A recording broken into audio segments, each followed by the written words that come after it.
자, 여러분, 마태복음 4장은 예수님께서 사역을 시작하실 때 마귀가 시험을 했다라는 내용이지요. 좋은 일을 하려고 하면 반드시 사탄은 태클을 겁니다. 예수님뿐만 아니라 우리도 마음을 새롭게 하고 뭔가 시작을 해보자. 기도 생활을 시작하거나 성경 읽기를 시작하거나 착한 일을 시작하거나 교회 봉사를 시작하면 반드시 시험이 와요. 그래서 이렇게 판단이 흐려지지 않았으면 좋겠어요. 이 안 해야 되나 보다. 그러니까 아닙니다. 내가 좋은 일을 하고 있다는 증거인 겁니다.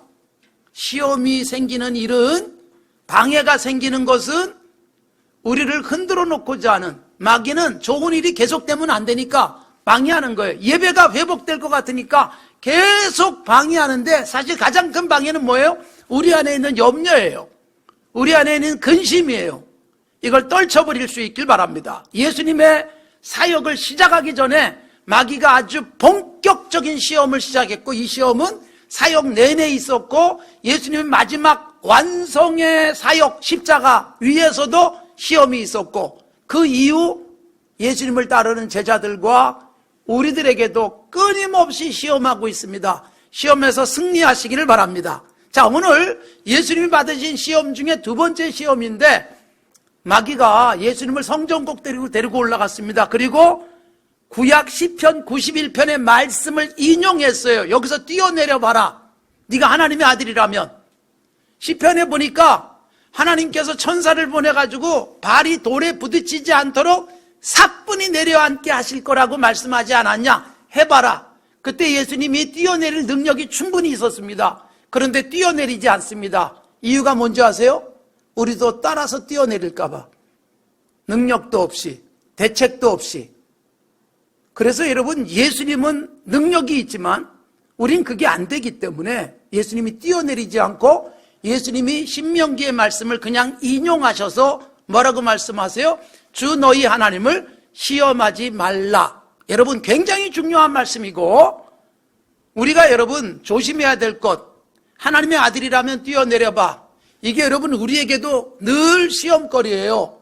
너 교회 그렇게 열심히 다니는데 너 정말 하나님의 자녀라면 왜 그렇게 가난하게 사니? 너 정말로 기도 열심히 한다 그러는데 왜 하는 일마다 그렇게 자꾸 망가지니? 이런 거. 그래서 우리는 무슨 생각해요? 하나님 돈 많이 벌어서 내가 하나님의 자녀임을 증명 좀 하게 하시고, 우리 자녀가 좋은 학교 가가지고 그래서 내가 예수 잘 믿는 사람임을 좀 증명하게 하옵소서 그러고 싶어요. 이게 시험이에요. 정말 그리스도인이라면 이런 거예요. 열심히 신앙생활하면서 고난이 오고 실패가 와도 그 속에서 굴하지 않는 그 자체가 진짜 그리스도인의 신앙을 입증하는 거예요. 돈 많이 벌고 세상에서 성공하는 것은 예수 안 믿어도 훨씬 잘하는 사람이 많기 때문에 그것은 우리가 추구할 것이 결코 아닙니다. 자, 오늘 주 너희 하나님을 시험하지 말라. 이건 여러분 우리들이 오늘도 그리고 매일 겪을 수 있는 일이에요. 하나님을 시험한다는 게 도대체 어떤 것일까요? 하나님이 정말로 살아계신가? 한번 증명 좀 했으면 좋겠는데, 하나님이 정말로 나를 사랑하시는가? 이거 정말 확인 좀 했으면 좋겠는데, 그래서 무모한 일을 할 수 있습니다. 조심하라는 것입니다. 자, 예수님의 사역 초기에 마태복음에서는 시험받는 예수님, 그러나 승리하신 예수님이에요. 뛰어내리지 않은 것이 이긴 거예요. 하나님을 시험하지 않는 것, 뛰어내릴 수 있어도 뛰어내리지 않고 뛰어내릴 수밖에 없는 상황일 때가 아니잖아요. 하나님을 시험이 목적이 되어진 뛰어내림은 하나님이 원하지 않습니다. 그래서 우리에게 이걸 보여주고 예수님의 마지막 말씀이 있어요. 그 중에 마태, 마가, 누가, 요한 중에 마가복음에 나오는 마지막 분부, 그 말씀하시고 예수님이 올라가서 하나님 보좌 우편에 앉으셨다. 마가복음 16장은 이렇게 돼 있어요. 온 천하에 다니면서 복음 전해라. 그리고 믿는 자에게는 표적이 따를 텐데 내 이름으로 귀신도 쫓아내고 방언도 말하고. 그래서 여러분 사도행전 2장에서 새로운 언어로서의 방언이 등장을 해요. 성령 충만 이후에. 그 다음에 마가복음 16장 18절 계속 이어서 뱀을 손으로 이렇게 잡아서 올리고, 이때 뱀은 그냥 애완용 뱀이 아닙니다. 독사를 의미합니다. 그래도 괜찮은 상태, 그리고 무슨 독을 마시든 해를 받지 않고, 병든 사람에게 손을 얹으면 병이 낫고, 뭐 이런 말씀을 하셨어요. 이 말씀도 오해할 수 있어요. 예수님이 이 말씀을 하시고 승천하시고 그 다음에 복음이 전파되는 비상시기가 펼쳐진 것이고, 비상시기의 내용이 사도행전에 나와 있는 거예요. 그러니까 사도행전 시대는 비상적 시기에 교회가 확산돼야 되고 복음이 점점 멀리까지 전파되어야 되는 비상적 시대에 하나님께서 비상적 조치를 해주신 거예요. 그래서 귀신이 쫓겨나는 일이 많았어요. 유난히 또 귀신도 많았고. 오늘날은 여러분 그런 일들이 별로 없어요. 훨씬 문명화된 세상 속에서는요, 정신질환들은 일반적 의학적 치료를 통해서 해결이 되어지기도 하고, 그리고 웬만한 병들은 병원에 가면 되기 때문에 굳이 안수해서 기도를 통한 치유, 이것도 우리에게 별로 그렇게 큰 의미가 없어요. 그런데 여러분 이 말씀 그대로 가지고 비상적 상황이 아니라 평상시 일상적 삶 속에서 하나님이 정말로 죽나 안 죽게 하시나 살려주시나 보자, 그리고 독을 마실 일은 절대로 없습니다. 여러분 예배당 꼭대기에서 뛰어내리는 시험은 할 필요가 없습니다. 뛰어내리면 어떻게 될까요? 죽거나 아주 큰 부상을 입습니다. 해볼 필요는 없습니다. 독을 마시면 어떻게 될까요? 죽습니다. 믿습니다. 그러고 마시지 말라는 의미예요. 여러분 독을 마실 수밖에 없는 상황일 때가 있잖아요. 예수 믿으면 너 이거 마셔야 돼. 그럴 때 마시고 죽을 수 있어요. 그렇지 않은 일상의 삶 속에서 하나님이 정말로 살려주시나 보기 위해서 마셔보는 것은 시험이다라는 것입니다. 하나님을 시험하는 것이고, 대부분 이런 경우에 내가 시험에 빠질 가능성이 높습니다. 물론 성경에는요 그런 기적들이 있단 말이에요. 엘리야에게 하나님께서 굶주림을 해결해 주시기 위해서 까마귀가 먹을 걸 가져다 준다든가, 또는 가난한 과부에게 가서 먹을 것을 얻게 하셨어요. 과부 입장에서 마지막 먹은 빵 한 개를 선지자 대접하고 빵이 그치지 않는 기적을 맛보는 겁니다. 하나님의 특별한 때에 특별한 기적을 행하셨어요. 왜 그런가? 그 당시는 바알을 섬기는 보편적 이스라엘 백성들로 타락에 완전히 빠져 있었어요. 비를 주시는 분이 하나님이야, 이걸 깨우쳐 주시기 위한 하나님의 사인이었습니다. 더 깊숙이 말씀드릴 시간은 없고, 또 이어지는 많은 기적들이 구약에 있었어요. 모세 시대, 엘리야 선지자 시대 그렇고, 그 다음에 이스라엘이 바벨론 포로로 잡혀간 이후에 다니엘서에 보면 다니엘의 세 친구 하나냐, 미사엘, 아사랴가 왕이 만든 신상에다가 절하지 않고 풀무불 속에 들어가요. 그런데 머리카락도 타지 않았습니다. 기적이죠. 다니엘도 기도하면 사자굴에 던져 넣는다고 했는데 기도하다가 사자굴에 들어갔지만 사자가 그를 해하지 않는 기적이 일어났습니다. 이건요, 그때 그렇게 해서 신앙을 지켰던 위대한 사람들의 모습이고, 하나님이 그럴 때 기적을 통해서 하나님의 살아계심을 선포해야만 하는 상황, 바벨론에, 메데파사에 하나님이 어떤 분인지를 보여주셔야 되는 상황이었기 때문에 그렇게 하신 것입니다. 일반적 상황 속에서는 하나님이 안 하세요. 사도행전 시절에 제자들이 복음을 전하다가 감옥에 갇히지만 놀랍게도 감옥에서 신비한 방법으로 풀려나오는 일들도 있었지만 비상적 시기였다라는 것이고, 그 다음에 더 중요한 건 뭐냐? 풀무불 속에 던져졌던 하나냐, 미사엘, 아사랴는 다니엘 3장 17절과 18절에 보면 우리가 풀무불 속에 들어가도 하나님이 그 풀무불에서 나를 건져낼 겁니다라고 고백했어요. 그런데 그것만 믿은 게 아니에요. 혹시 불에 타 죽어도 나는 절할 수 없습니다. 이 신앙을 분명히 이해하셔야 돼요.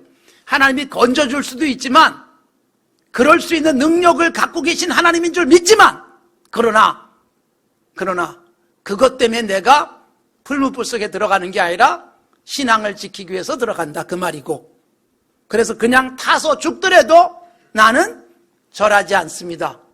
이게 여러분 건강한 그리스도인의 삶이에요. 그래서 성경에 나오는 기적들이 있지만 일반화시키지 마십시오. 예수 믿고 신앙생활하면서 신비한 경험을 했을 때 그냥 하나님이 내게 주신 은혜로만 간직하는 게 가장 좋습니다. 저도 개인적으로 신비한 경험을 한 것을 설교 시간에 끄집어내지 않습니다. 이유가 뭘까요? 시험에 들까 봐. 왜 목사님에게만 해주고 나한테는 안 해줄까? 이런 생각을 혹시 할 수도 있고. 여러분, 봄에 씨 뿌리고 싹이 나고 여름에 열심히 노력해가지고 관리 잘해서 가을에 열매를 거두는 것은 하나님이 세상을 움직이고 있는 원리예요.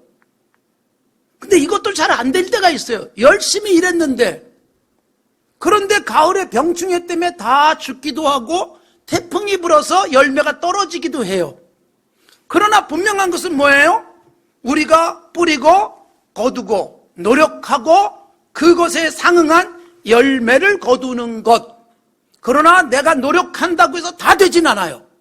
그러기에 여러분 노력하면서 하나님의 은혜를 기대하는 거예요.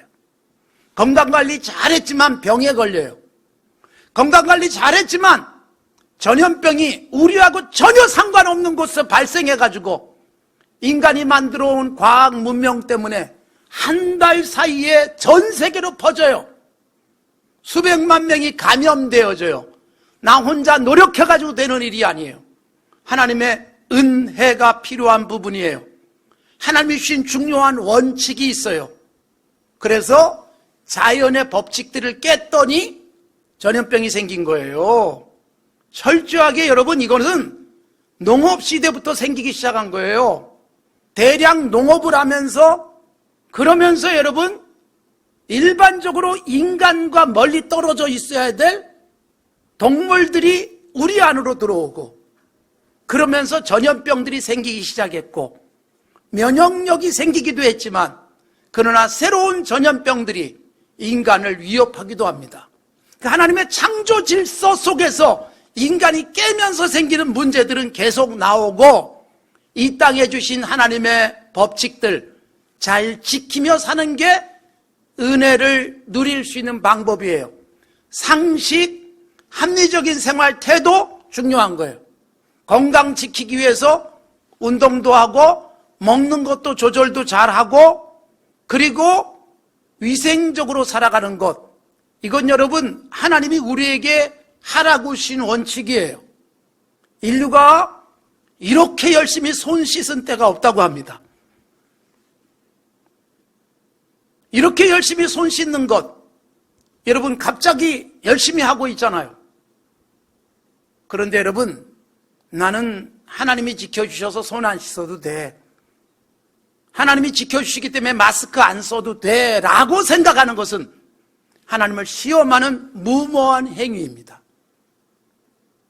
열심히 노력도 안 하고 땀도 흘리지 않은 채 하나님이 날 책임져 주실 겁니다, 까마귀가 먹을 걸 갖다 주시든지 만나가 내리든지 할 겁니다라고 생각하는 것은 하나님을 시험하는 죄예요.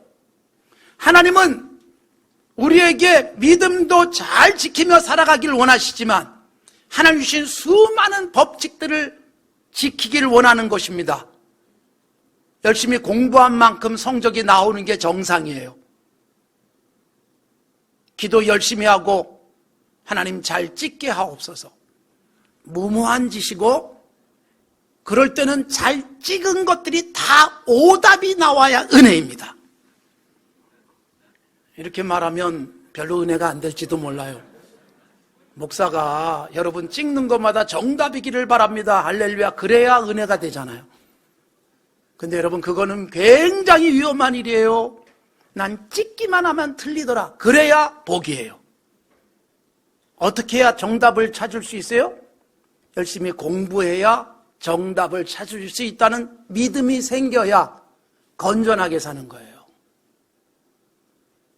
여러분, 상식적으로 사시는 것은 그게 믿음과 거리가 먼 게 아니에요.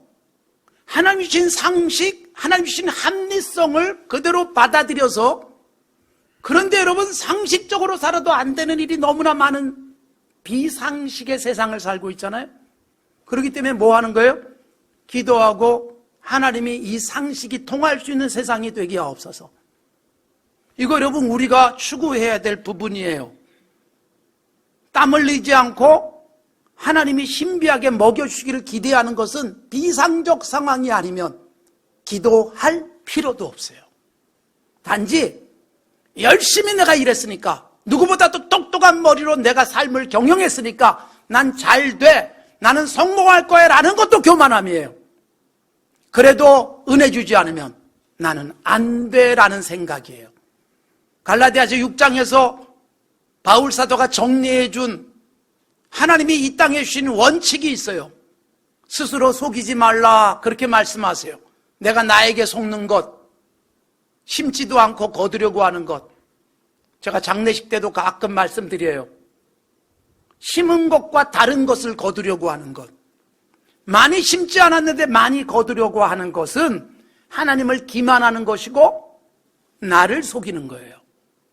내가 내게 속는 것. 그래서 갈라디아서 6장, 사람이 무엇으로 심든지 그대로 거두리라. 학생은 공부해야 되는 거예요. 그러면서도 내가 공부 때문에 예배를 잃지 않도록 잘 지켜가고 하나님께서 내 공부한 것이 효과 있도록 열매 주시기를 기도하는 행위가 믿음 생활이에요. 몸이 피곤하면 쉬어야 되고 병이 나면 치료받으러 가셔야 되는 거예요. 뱀을 집어도 독을 마셔도 해받지 않을 것이다. 문자적으로만 이해하시면 안 돼요. 단지 여러분, 이런 게 있어요. 오늘 이 시대의 이 시대의 독사가 뭘까요? 자, 말씀이 분명히 우리에게 제시하고 있는데 이대로 살면 망할 것 같아요. 이대로 살면 저 사람과의 경쟁에서 질 것 같아요. 그래서 세상 사람들은 말씀대로 사는 것을 독이라고 여겨요. 저래서 언제 성공해? 자기 혼자 정직하게 살아봐야 자기만 손해지. 그래서 이걸 싫어해요. 다른 사람들이 다 그리로 가도 독처럼 생각되는 것을 마시듯 살아가는 삶의 태도, 이것이 마가복음 16장에 나온 예수님의 말씀을 문자적으로 받아들이는 태도예요. 남들은 독이라고 여기지만 우린 이게 바른 태도다, 이게 하나님이 기뻐하는 것이다.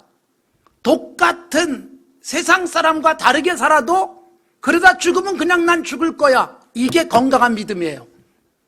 그렇게 사셨던 분이 주기철 목사님이에요. 목사님들조차 겁이 나가지고 신사참배하자 결정을 했어요. 1938년 한국 교회사 속에서 가장 부끄러운 9월 10일 총회의 결의. 그런데 여러분, 난 그럴 수 없어. 그리고 신사참배를 거부해요.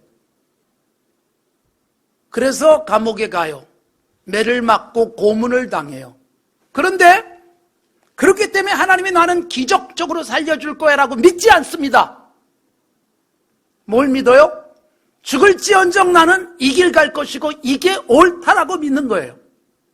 그러다 죽으면 한국교회를 살리는 희망이 될 것이라고 믿는 주기철 목사님이기에 그가 모진 고문 속에서 살아나서 그분을 위대한 믿음의 사람이라고 말하는 게 아니라 죽을 줄 알면서도 그 길 갔기에, 그 독을 마셨기에 그분은 위대한 하나님의 우리를 향한 한국교회의 희망이었던 것입니다.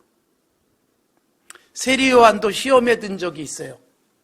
예수님의 앞길을 예비했던 세례요한이에요. 예수님을 선포하고 그분에게 세례를 주고 이분이 메시아라는 것을 알렸어요. 그리고 여러분, 세례요한 앞뒤 가리지 않고 의롭게 말하고 의롭게 행동하다가 감옥에 갇혔어요. 감옥에 갇혀가지고 고민이 좀 됐어요. 내가 선포한 저 메시아가 정말로 메시아라면, 정말로 저 예수라는 분이 메시아라면, 내가 이렇게 의를 위해서 감옥에 갇혔으면 나를 감옥에서 꺼내주셔야 진짜 메시아가 아닐까라는 흔들림이 있었어요. 그래서 자기 제자들이 면회왔는데 부탁을 해요. 예수라는 분에게 가서 물어봐라. 당신이 정말 메시아 맞습니까? 왜 물어보겠어요? 메시아라면 날 꺼내주셔야 되는 거 아니에요? 라는 막연한 기대. 예수님이 마태복음 11장에서 그 제자들의 말을 듣고 뭐라고 얘기하느냐? 가서 이렇게 전해. 너희가 듣고 본 것을 전해라. 눈이 안 보이는 사람이 보고 있고, 걷지 못했던 사람이 걷고 있고, 나병 환자가 깨끗함을 받고 있고, 듣지 못했던 사람이 듣고 있더라. 가난한 사람에게도 복음이 전파된다고 가서 전해. 요한을 꺼내줄 생각이 없으셨어요. 여러분, 고수들끼리는 서로 통해요. 요한이 금방 알아들어요. 아, 그래, 주님이 나를 꺼내주는 게 은혜요 복이 아니라 죽을 거 알면서도 의를 외쳤고, 그렇다면 기꺼이 용기 있게 죽는 게 진정한 믿음이구나. 이걸 요한이 깨닫고 수납을 하는 거예요.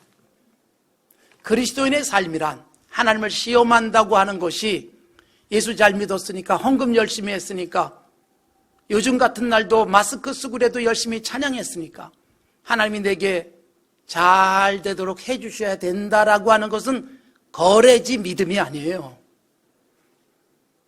그랬기 때문에 하나님이 뭔가를 해주셔야 된다고 생각하는 것은 거래예요, 거래. 믿음, 진정한 예배, 진정한 찬양은 뭐예요? 구원받은 게 너무 감격이에요. 예배 안 드릴 수가 없어요. 찬양하지 않을 수가 없어요.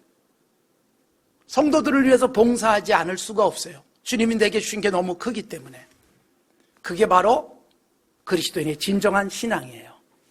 야고보서 1장에서 이렇게 말합니다. 사람이 시험에 드는 이유가 뭐냐? 하나님이 시험하는 게 아니라 욕심 때문이다. 욕심으로 헌금을 해요.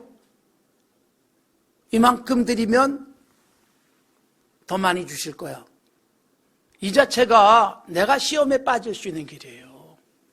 하나님, 내가 그렇게 열심히 봉사했는데 왜 내게 암이 생기나요? 시험에 드는 거예요. 무슨 욕심이에요? 이렇게 살았으니까 난 건강해야 되라는 욕심. 그거 조심하라는 거예요. 로마서 8장 28절. 우리가 알거니와 하나님을 사랑하는 자, 곧 그의 뜻대로 부르심을 입은 자에게는 모든 것이 합력하여 선을 이루느니라. 내가 노력한 만큼 항상 주어지진 않을 수 있어요. 때로는 노력한 것보다 더 큰 열매가 있을 수 있어요. 그런데 내가 선택한 것마다 실패할 수 있어요. 그래서 왜 이러지? 그러나 여러분, 아, 그때 실패가 이렇게 유익됐구나. 나중에 가서 깨닫는 날도 와요. 지금 당장은 소득이 없는데, 아, 내가 그렇게 살았기 때문에 우리 자녀가 저렇게 잘 되는구나도 우리가 바라볼 수 있는 날도 주신다. 성경적 원리예요. 하나님을 시험하지 마시고 시험에 빠지지도 마시고 하나님 앞에서 건강한 믿음의 사람들로 살아갈 수 있기를 바랍니다. 하나님이 주신 법칙을 지키십시오. 함부로 시험하지 마십시오. 정말로 중요한 순간엔 하나님이 신비한 역사를 통해서 하나님의 살아계심을 드러내기도 하시지만, 정말 하나님의 살아계심을 드러내는 것은 힘든데도 말씀대로 살고 손해볼 줄 알면서도 정직하게 가는 그 삶이 하나님을 드러내는 최고의 믿음의 삶인 줄로 믿습니다.